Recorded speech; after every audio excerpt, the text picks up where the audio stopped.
يا ابني انت اجمل حاجة في حياتك. انت بني ادم لا تقدر بثمن.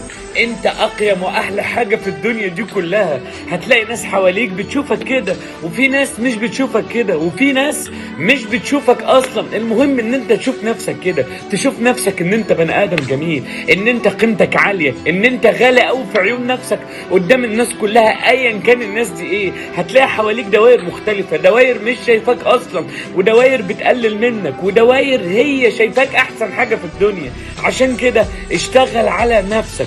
طموحاتك بتزود قيمتك، احلامك بتخليك في مكان تاني، ثقتك بنفسك بتخليك واحد تاني. اوعى تقلل في نفسك. انت احسن حاجة في الدنيا، انت اجمل حاجة في الدنيا، انت انضف بني ادم في الدنيا، انت اكتر بني ادم قوي في حياتك. انت غالي، انت غالي. ما تسمحش لحد يرخصك، ما تسمحش لحد يقلل منك، ما تسمحش لحد يشدك في مكان يخليك تعمل حاجة وحشة تخليك شايف نفسك وحش. ما تسمحش لنفسك انك تكذب وتخون وتوجع وتعمل حاجة تحسسك ان انت بني ادم قليل.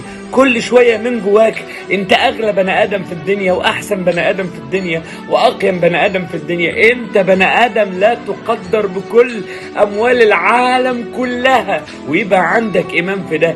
انت اللي شايف نفسك كده، وانت اللي لازم تبقى كده.